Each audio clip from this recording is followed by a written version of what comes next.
Alrighty. Welcome back to Boruto Anime Review, episode number 220. This one I'm covering the 220th episode of the series, Remaining Time. This does cover stuff from chapters 56, 57, 58 of the manga. For 56, just the opening few pages. Most of the chapters have adapted already, exception of the last little bit of the chapter. But that's related to the actual arc itself. That's not covered in this episode. For 57, it's about half the chapter, this one. And for 58, like the opening few pages. Though, in the case of that one, with the cover from that, there's actually a change in the ending what they did for it. So, we start off with a Kage conference. Well, a video Kage conference, where they pretty much detail what exactly has been going on over the course of these last 7 episodes. Yep, they pretty much detail about the fight, what's going on with Boruto, and even though they can't exactly fully trust, I can't exactly fully trust Mondo, but his has been pretty appreciated. So they're pretty much they look for code. They explain his whole thing, and they'll agree basically to look for him, no problem. But I leave one problem: Boruto. What do with him? Currently, he's on suspension from all missions. So, and by the way, the episode does not start there. We actually have a cold opening. Yes. For the first time in 3 episodes. It's been 3 episodes the last one. And there's no dialogue. It's just Boruto lying in his bed playing a video game in the middle of the night. What looks like to be the Naruto universe version of Super Smash Bros. Where he's playing his father, hopping all over the place in these little bricks. And it has the sound effect of the Pokemon games. Yes. I'm like, that's kind of weird. I mean, I've heard the music for Super Smash Bros. That's not the music for Smash Bros. That's the music from Pokemon. And then we have the we have the conference. So they discuss potentially about what happened with Naruto back. He doesn't have Kurama anymore. The fact that he is suggesting he needs to kill Boruto in order to basically protect him. He said it will leave with him. And then there's a discussion with Naruto and Sasuke on the rooftop, which this scene, now a lot of this episode does take from the manga, but there's a ton of anime original content here. Before I continue with this little argument, we have to talk about a scene with Kawanaki, Armando, and Dr. Kurabara, I think his name is. I keep forgetting the guy's name. Where they pretty much regrow Kawaniki's arm. Yes, this happened in the manga. They actually do cut a tiny bit of his scene. Yes. In the manga, Kawanaki figures out, though, that Sumeri likes Boruto. But here's the thing. In the manga, this happened completely at random. Here's Kawanaki in this room. And in the anime, it's okay, we see Kawanaki where he's brushing his teeth with his left hand. And Himawari's the episode. And then she hears the door and she goes answer herself. What if there's a stranger? And I'm wondering, where is Hinata? Yes, where is the beautiful Hinata? Where's she all this? She's missing. Don't know where she is. Yeah, either she's out or she wasn't simply available. I thought that was kind of weird. And look out for somebody she knows. Oh, hi, class rep. I'm surprised she doesn't give her a hug because, she's always happy to see her. As far as I know, when it comes to Sasuma in the anime, this is the first time I can think of she's ever visited Boruto's house, the Uzumaki house. And she's like, oh, Boruto's not here because I think it's implied she might know Sasumeri's secret here, but that's not really stated here. And he's like, oh, I'm here for Kawanaki, not Boruto. Okay. So that's when the whole scene with him restoring his arm. Yeah, and Armando brought a few pieces of genetic material with him that happened to be Kawaniki's and regrew his arm, taking care of the whole prosthetic arm thing. That's been going on for a little while.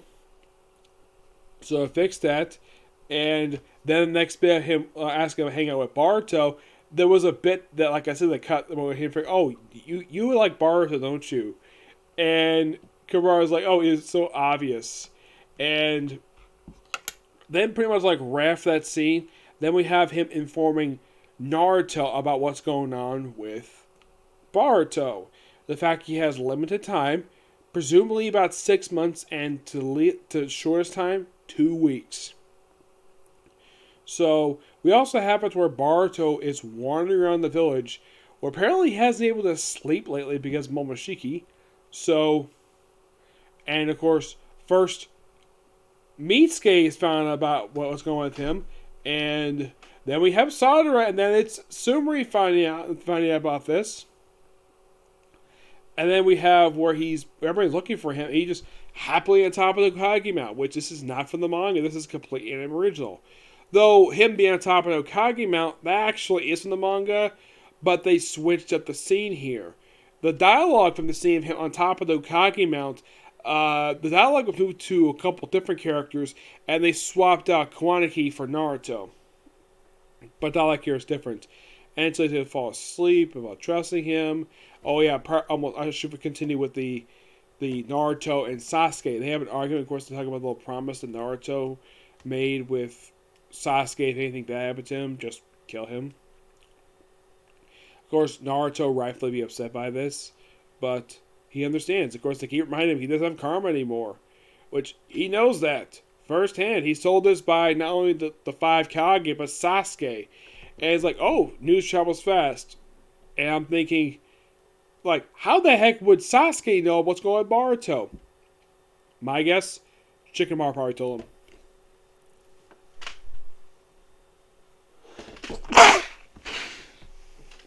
And then pretty much like, after Boruto and Naruto have heart to heart, then he just falls asleep, and of course, landing on. Then here comes Armando. Now, I should point out, though, this is the same, the dialogue change between these two is the same in the manga. The only thing they changed was the location of this. Yes. Well, they talk about the fact he used to have a daughter, but yeah, this whole scene, and of course, they give him these battle pills to suppress the karma, which this didn't happen in the manga, but they changed location with this one. In the manga, this was actually near some lockers inside of one of the buildings. Here is top of the Okage Mount. And it's like, okay, then of course, then they have another scene change. Now, I believe it was in the manga, Boruto was sitting at his kitchen table when Naruto gave us this information. In the anime, they changed it to his bedroom. Yeah, they changed it to his bedroom despite that same dialogue. And the reaction is actually different from Naruto in the anime than in the manga. Here he just basically is like, it's up to you if you want to take it, and he just takes it anyways. And he's like, you hear what I said? Like, he like screaming, he has a complete different reaction in the manga. And the anime is like, okay, you explain all this, and he says, I'll take it. He just tosses the pill up in the air, and he swallows it. And Naruto does not have overreaction about it. And after that's settled, Boruto's able to get a full night's sleep. And of course, he eats the Thunder Burger with Sadara and Mitsuke.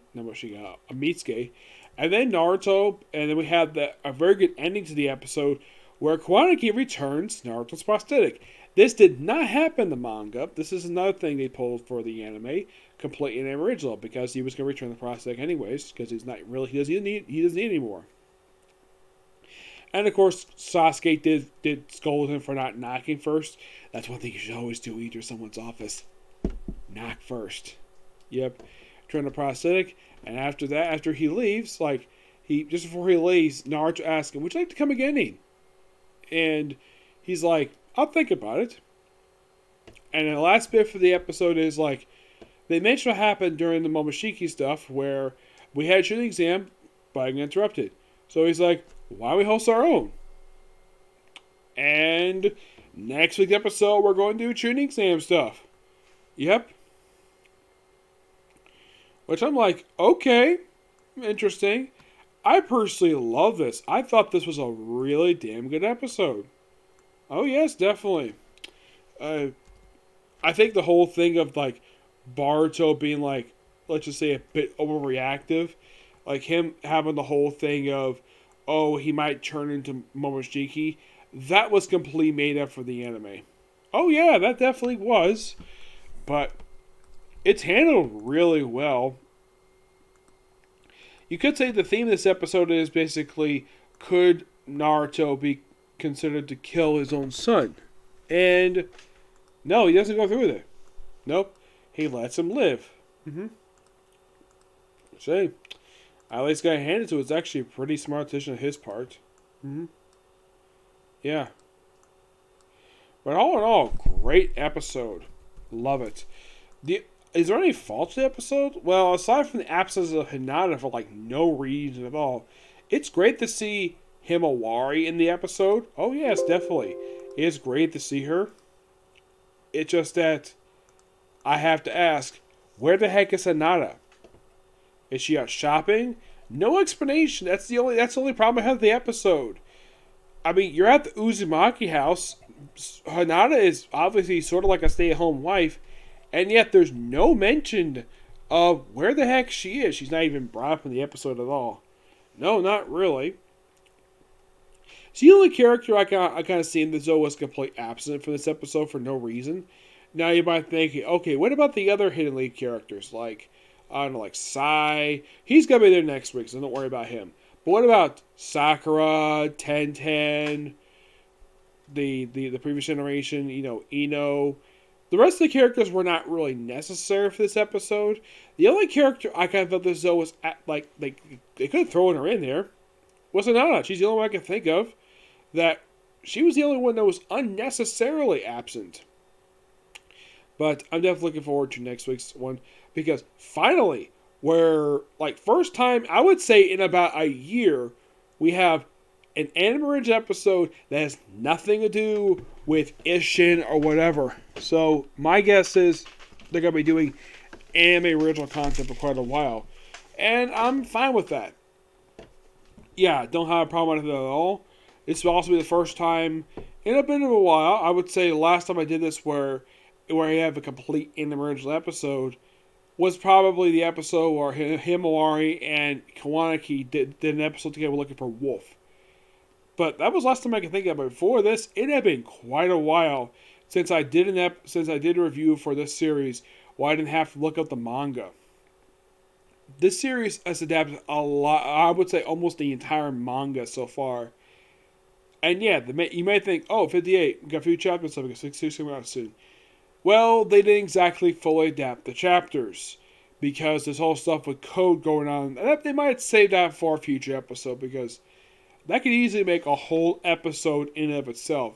The whole thing with code. Because if they started now, they'd be like, I guess the viewers would be like, wait, why are you starting now and then do nothing with it for about 20 episodes? We have to wait and see. And we also have to wait exactly when they're going to resume adapting the mangas.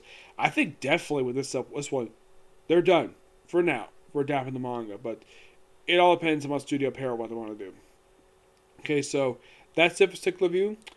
Stay tuned for tomorrow for probably some comic corners because next few days, no new anime. None whatsoever. So until we see you all tomorrow for potentially some comic corners and maybe some other video, bye.